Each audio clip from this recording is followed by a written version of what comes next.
The man who walked onto that stage didn't look like someone who belonged there. His shirt was slightly wrinkled. His hands weren't steady. When the MC announced that he would be performing to qualify for the scholarship, laughter moved through the room like a wave, quick, dismissive, certain. A few people turned away before he even reached the microphone. Nobody expected anything. Nobody was ready for what came next. Adrian Cole drove a delivery truck for a living. He worked 6 days a week, sometimes 7, when the routes ran long, and he never complained about it, because complaining didn't change anything. He was the kind of man who fixed what he could fix and endured what he couldn't. And somewhere along the way, that quiet endurance had become the whole shape of his life. People who knew him described him the same way, steady, private, hard-working. Nobody ever called him remarkable. His hands showed the years, knuckles slightly swollen from cold mornings, palms calloused from gripping a steering wheel for hours at a stretch. He kept his hair short because it was practical, wore the same brand of work boots until the soles wore through, and owned exactly 3 dress shirts, 1 gray, 1 white, 1 blue, that he rotated for occasions that required him to look like he was trying. That morning, he had put on the gray one. He had ironed it the night before, which was more preparation than he usually gave himself. The scholarship event was held at Carver Hall, a community building near the edge of downtown that the city used for civic gatherings and neighborhood functions.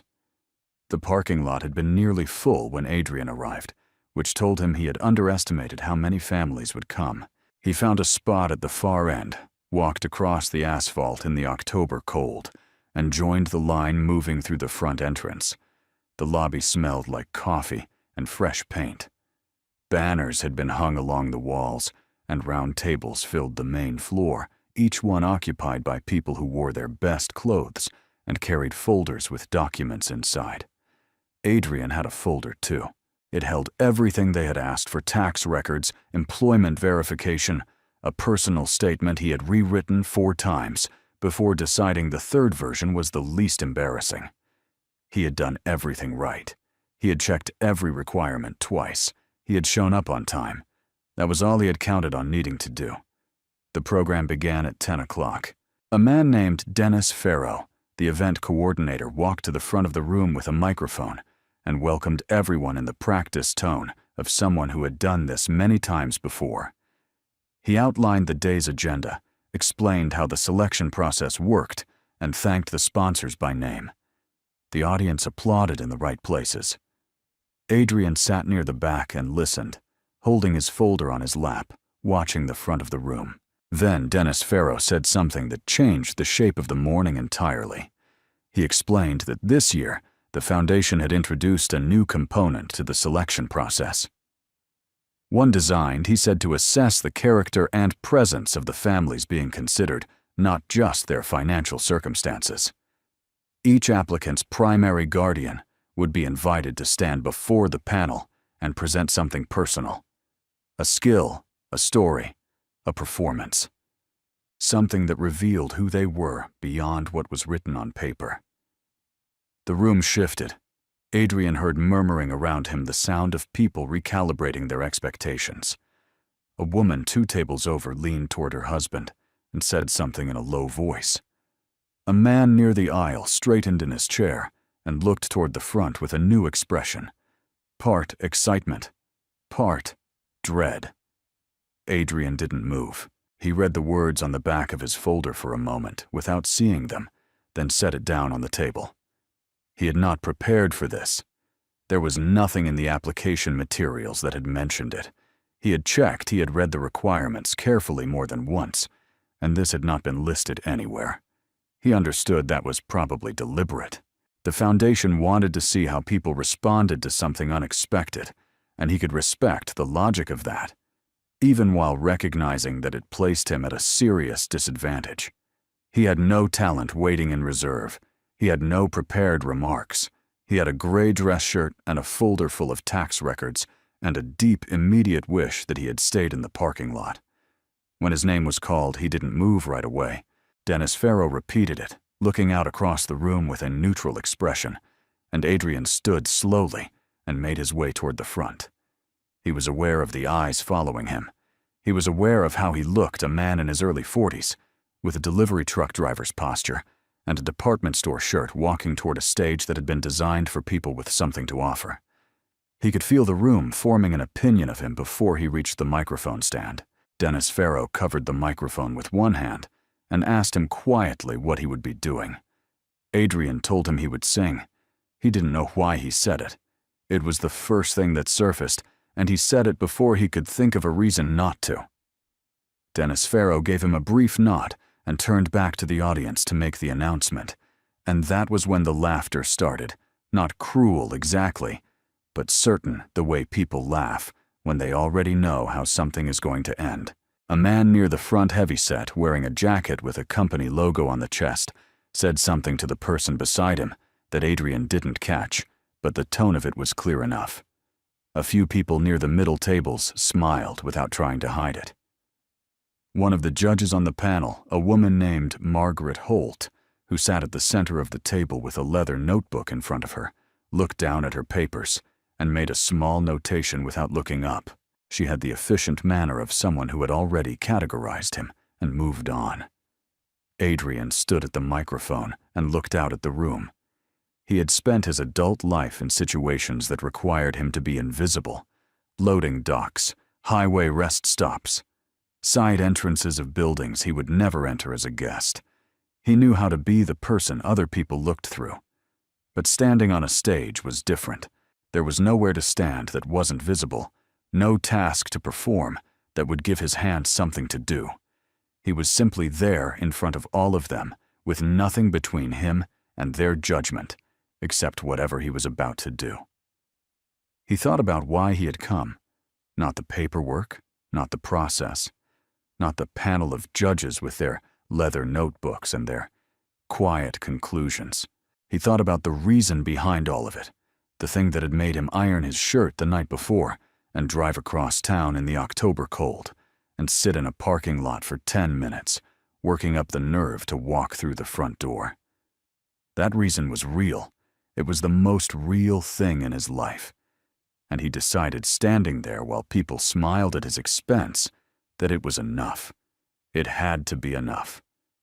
He didn't look at Margaret Holt. He didn't look at Dennis Farrow, or the man in the logo jacket, or anyone who had already made up their mind about him. He looked at the back wall of Carver Hall, where a banner read, "Investing in Families Building Futures," in block letters that someone had hung slightly crooked, and he took a breath, and he began. The first note came out wrong.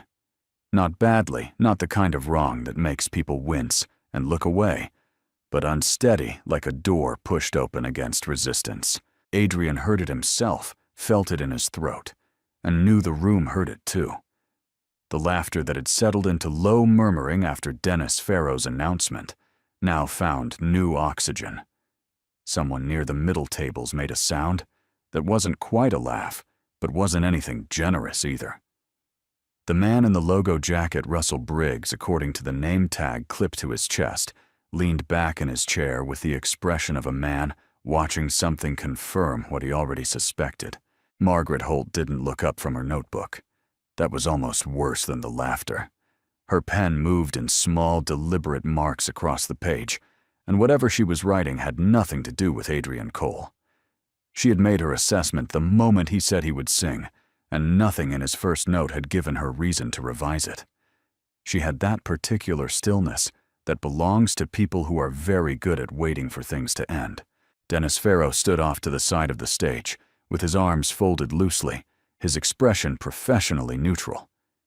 He had introduced hundreds of people at events like this over the years, and he had learned to keep his face arranged in a way that didn't betray his private opinion. But his eyes drifted once toward the exit at the far wall, and that small movement said everything his face wouldn't. Adrian felt the room's verdict settling over him like something physical. The air in Carver Hall had a particular quality, now not hostile exactly, but dismissive, which was its own kind of weight. People had already returned to their private conversations at the edges of their attention. A woman near the back was checking something on her phone. A man at the table closest to the stage had turned slightly in his chair, so that Adrian was no longer in his direct line of sight. The audience had categorized him as a brief inconvenience between more important things, and they were simply waiting for the inconvenience to conclude. His hands weren't steady. He became aware of it in the second beat of silence, after that first uneven note. The way his fingers pressed too hard against the microphone stand, the way the tension ran from his grip all the way up into his shoulders. He had driven through ice storms on highways with poor visibility. He had handled equipment failures at 5 in the morning with no one around to help. He was not someone who fell apart. But this was different from all of that, because in all those other situations, no one was watching him fail in real time. No one was sitting in chairs facing the direction of his failure and silently clocking how long it took. He thought about leaving. The thought arrived cleanly without drama, just a simple recognition that the exit was there, that nobody would physically prevent him from using it, that the embarrassment of walking away would be shorter-lived and less total than whatever was happening right now. He could fold the whole thing up, thank Dennis Farrow, politely return to his seat, collect his folder, and drive home. He had done harder things with less at stake. He knew how to cut his losses. But then something else moved through him quieter than the instinct to leave. It wasn't defiance. It wasn't anger. It was closer to memory, the specific texture of a particular kind of exhaustion, the kind that accumulates not over days, but over years. The kind that lives in your body and doesn't announce itself until a moment like this one finds it. Adrian had carried a lot of weight for a long time, and he had carried it quietly the way he carried everything else, without making a production of it, without needing anyone to notice. He had told himself that was enough. He had believed it mostly. But standing on this stage with a microphone in front of him and an audience that had already stopped listening, something in him refused to keep being invisible. Not for pride. Not for any reason he could have explained cleanly in words. Just because there was a reason he had come here, and it was a good reason. And it deserved better than this. He let go of the microphone stand. He straightened. And he started again from the beginning, from the first note this time, without asking the room's permission. What came out was different. Not technically different. He had no formal training, no rehearsed technique, no particular understanding of how the mechanics of his voice worked. But something in the quality of it had changed in the span of those few seconds. It was fuller, more direct, like the difference between a man speaking carefully because he's afraid of saying the wrong thing and a man speaking because he actually has something to say. The note hit the back of the room and didn't dissolve. It held. The woman who had been checking her phone looked up. It was a small movement, involuntary, the kind of thing a person does when a sound reaches them before their conscious mind has processed what the sound is. She didn't put her phone down immediately, but she stopped scrolling. That was something. Across the room, the man who had turned his chair slightly away turned it back by a few degrees.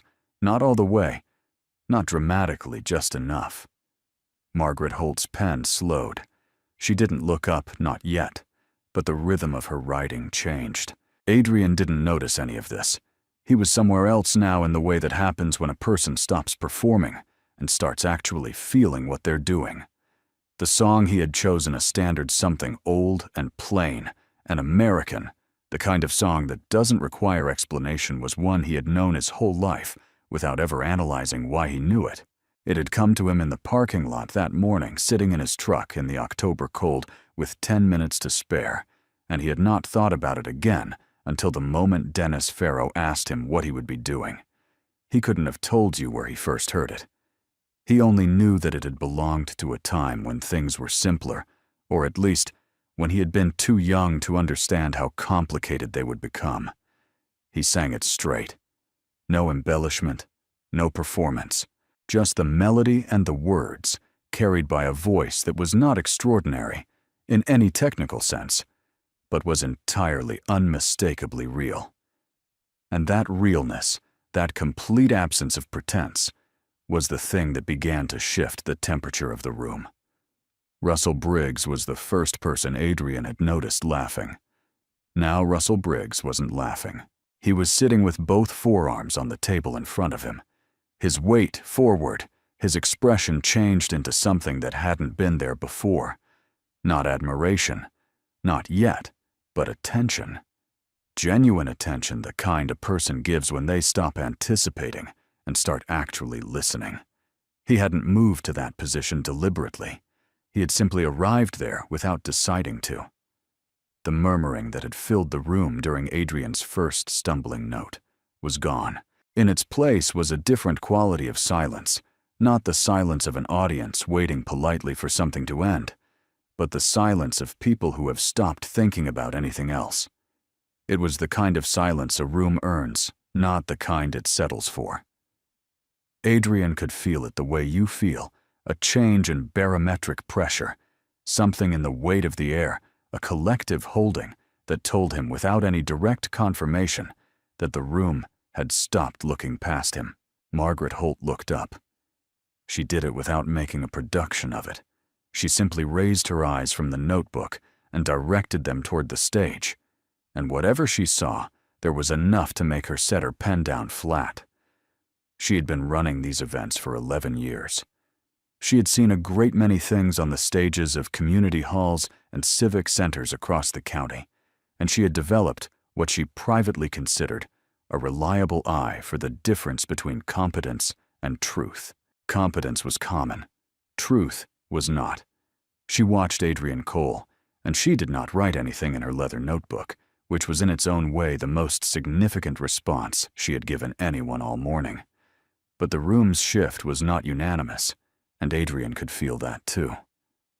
There is a particular kind of skepticism that belongs to people who have committed to a judgment and do not enjoy being contradicted by evidence. A few faces near the center of the hall maintained their expressions of mild detachment, waiting to see if what they were hearing would sustain itself or collapse under its own weight.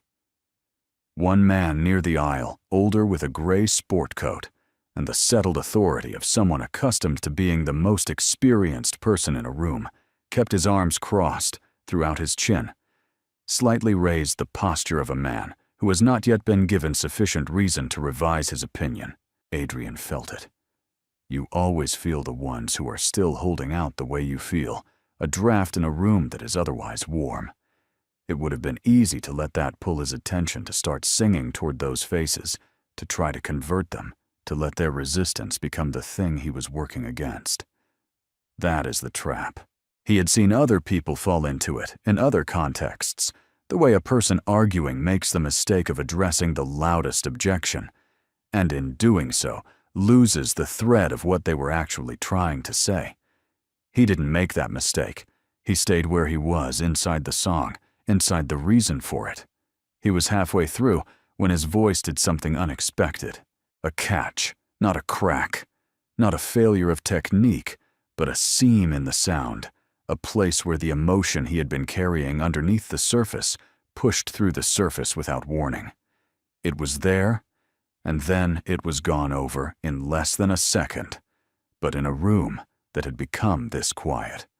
A room where 40 or 50 people had stopped their private thoughts and turned their full attention in one direction. A second is a long time. Someone near the back made a small sound. Not a laugh, not a gasp. Something between the two. The involuntary response of a person watching someone walk a very narrow beam and falter. The crossed arms of the man in the gray sport coat loosened by a fraction. Margaret Holt's hand moved to her notebook without picking up the pen. The whole room had arrived at the same threshold, at the same moment, the recognition that what they were witnessing might end badly. Not because the man on the stage lacked something, but because he had too much. Too much of whatever real thing was powering this too much weight behind it to keep it fully contained. Adrian felt his throat tighten. He recognized it as the specific physical response that belongs to grief that has been managed for too long in too many practical contexts. The body's way of reclaiming what the mind has learned to defer. He had years of it stored away, Years of being the steady one, the one who didn't have the option of falling apart because there were things that needed doing, and he was the one who needed to do them.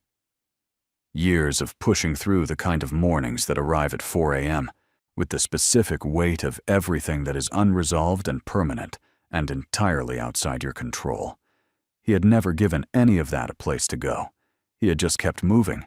It chose this moment. In front of 50 strangers in a civic hall in October, in a gray dress shirt he had ironed the night before, he felt it move up through his chest and into his voice, and he understood in a way that was completely clear and completely calm that the next several seconds were going to determine everything, not just about this performance, not just about this morning, but about something older and larger that he had been carrying without putting a name to it. The man in the gray sport coat unfolded his arms. The woman with the phone set it face down on the table. Russell Briggs pressed both hands flat against the surface in front of him, as though he needed something solid to hold on to. And Margaret Holt, who had attended 214 of these events over 11 years, and had written something in her notebook during every single one of them, sat with her hands still and her eyes forward, and did not write a word. The song moved into its final section, and Adrian Cole moved with it, carrying everything he had. The final section of the song arrived the way the end of something real always arrives, not announced, not dramatic, just suddenly, there with all its weight intact. Adrian felt it in the structure of the melody, the way the phrases began to close in on themselves, moving toward the last note, the way a long road moves toward a fixed point you can see from a distance, but can only reach by continuing to walk. He was tired. Not physically. The tiredness that had settled into him over the last 2 minutes was the kind that lives below the body in whatever place a person stores everything they have chosen not to put down.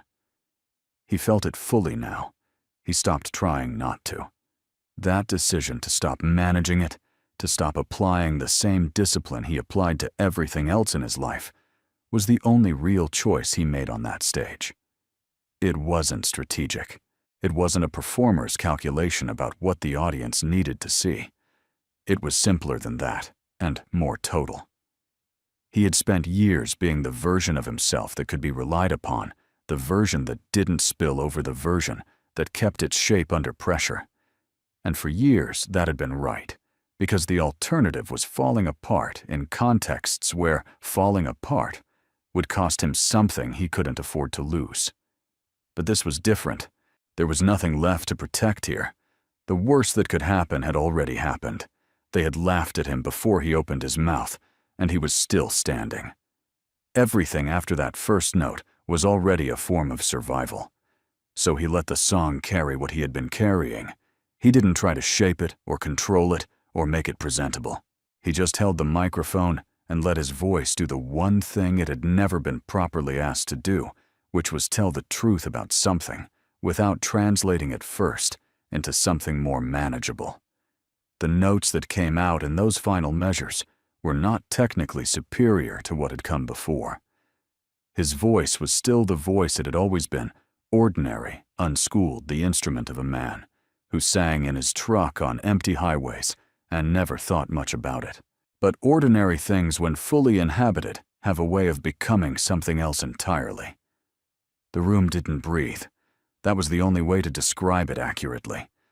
40 or 50 people, all of them with their own reasons for being in Carver Hall that morning, all of them midway through their own private calculations about what this day meant for them, and every single one of them had stopped. Not politely stopped, not the kind of stopping that is really just a slower form of distraction, actually stopped. The woman near the back, whose phone had been face down on the table since the middle of Act 2, hadn't moved it. Russell Briggs still had both hands pressed flat against the surface in front of him, and his weight was forward, and his face had the open, slightly stunned quality of a man encountering something he did not have a pre-existing category for. The man in the gray sport coat, the one with the crossed arms and the elevated chin, the one who had been the last holdout, was sitting differently now, his shoulders lower, his head tilted very slightly to one side, the unconscious posture of someone who is no longer braced against something.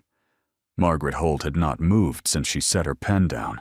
Her notebook was open in front of her, and the pen lay across it at a diagonal, and she sat with her hands folded on the table and watched Adrian Cole with the particular attention of someone who has stopped evaluating and started simply witnessing.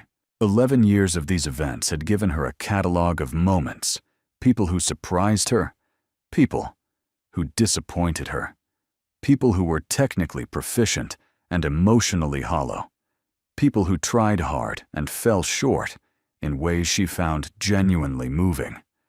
She kept a careful internal record of all of it, but this was outside the record. This was something she did not have language for yet, and she was intelligent enough to recognize that finding language for it later was less important right now than not missing what was actually happening. The last note of the song was a long one, held simple, the kind of note that exposes everything because it gives the listener time to hear what is underneath it.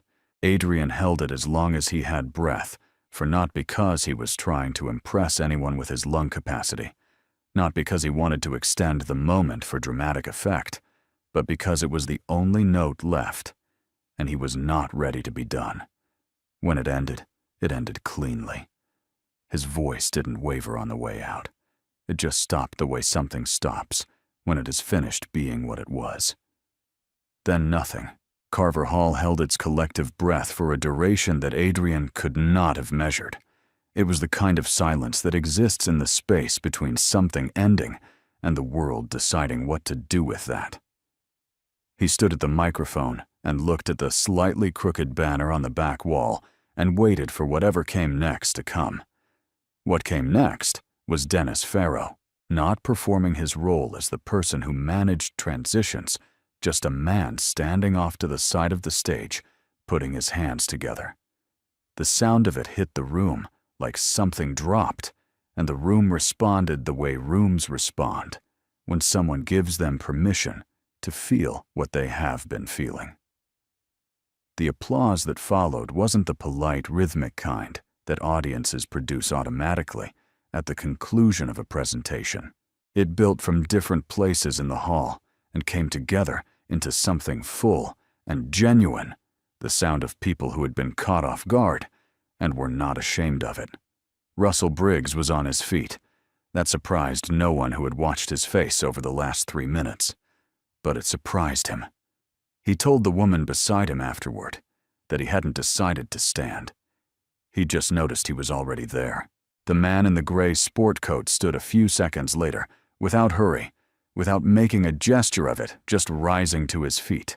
The way a person does when remaining seated would feel like a kind of dishonesty. Others followed, not all of them, but enough that the standing was the dominant thing in the room, the thing you saw when you looked out across the hall. Margaret Holt stood too. She did it last, after she had watched the room for a moment, and she did it without theatrics. Simply closed her notebook, set it aside, and stood. She looked at Adrian Cole with an expression that had shed the professional composure she had been wearing all morning.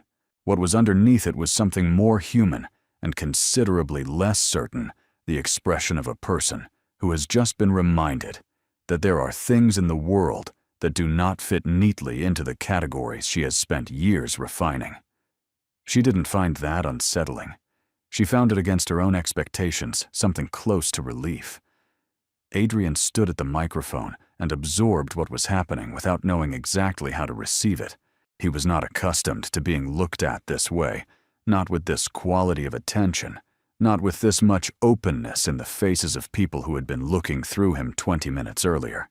He felt the distance between who he had been when he walked into this room and who he was standing here now, and it was not the distance of triumph.